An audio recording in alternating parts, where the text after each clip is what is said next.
So, ngayon, ang ituturo ko naman sa inyo is kung paano hanapin ang naka-spam na subscribers. Minsan kasi, kaya tayo nalalagasan ng subscribers. Hindi dahil sa ayuda or banana or ninja. Minsan, na-spam ang mga subscribers natin. So, ngayon, ipapakita ko sa inyo kung paano. First, punta tayo sa Chrome. And then, search natin yung YouTube Studio. Ganito ako maghanap ng naka-spam na subscribers. So, log in ako sa YouTube Studio.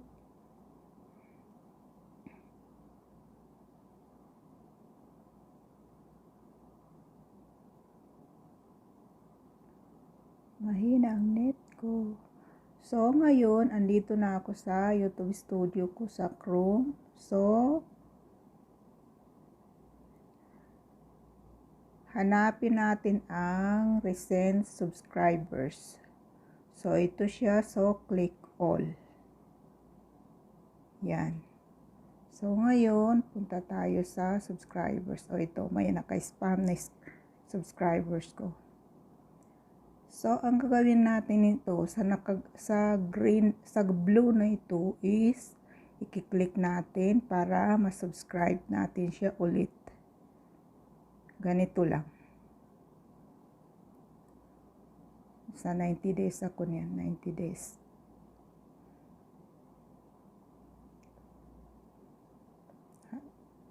Click natin ito para mapunta tayo sa 50. Ito, click ang 50. So, yan na. O, yan. May naka-spam pa. Yan. Ganito lang. Scroll down nyo or scroll up. Yan. Sa 90 days yan. Ganyan siya hanapin. 90 days. Kung gusto nyo, 7 days, 20 days, bulol na naman. 20 days, 90 days, 365 days. Ganyan.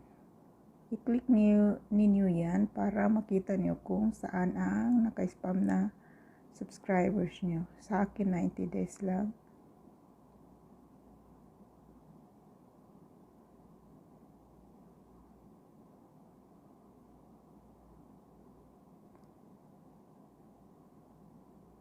Yun, meron pa. Bakit ko na-click yun? Lahat ng naka-blue na yan, naka-spam yan.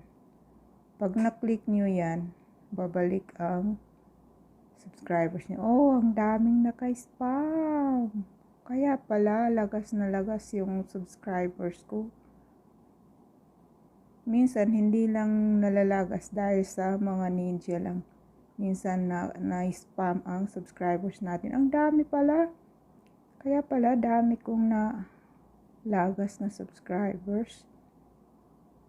So, ngayon, 90 days. Punta naman tayo sa 365 days. Ito siya. Kung mayroon pa ba. Kung hindi nyo nagawa ito, direct kayo sa 365 days. Sigurado marami kayo naka-spam na subscribers. Kasi ako, palagi ko ito ginagawa. Pag nalalagasan ako, tinitignan ko ito. Para mabalik ang subscribers natin. Pagtandaan, yung naka-green, i-click nyo para ma-subscribe. Itong unsubscribe, wala yan. Ibig sabihin, yan ang nakasubscribe sa'yo. Wala. Balik tayo sa 90. Yan. Arrow natin pataas. Ganyan. Kung meron pa ba. Kung wala nang naka-green, ibig sabihin wala na. Wala nang naka-spam. Yan. So, wala na nga. Tignan ko daw sa 28 days.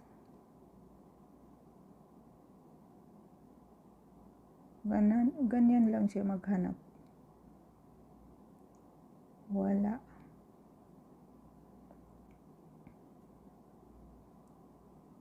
Wala na. Wala na nga.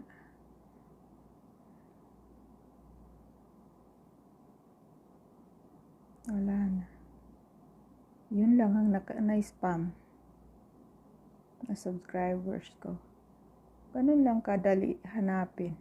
Pag nalagasan kayo, ganun ang gawin nyo. Hanapin nyo sa YouTube Studio nyo sa Chrome. Ibig sabihin na naka-spam ang subscribers nyo. Ganito lang siya. First, punta kayo sa Chrome and then Studio and then recent subscribers. Click nyo ang recent subscribers at scroll nyo hanggang dulo. Yan, piliin lang ninyo kung anong araw, anong days, ilang days gusto nyo hanapin. Kung hindi nyo nagawa ito, directly na lang kayo sa 365 days para makita nyo lahat ang naka-spam na subscribers no. So, ganun lang. Ganun lang hanapin.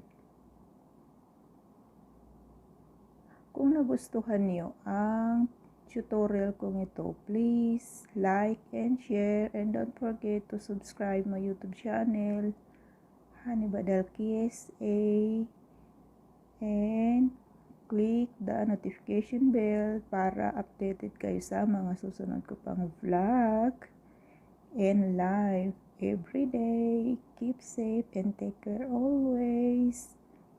Bye-bye.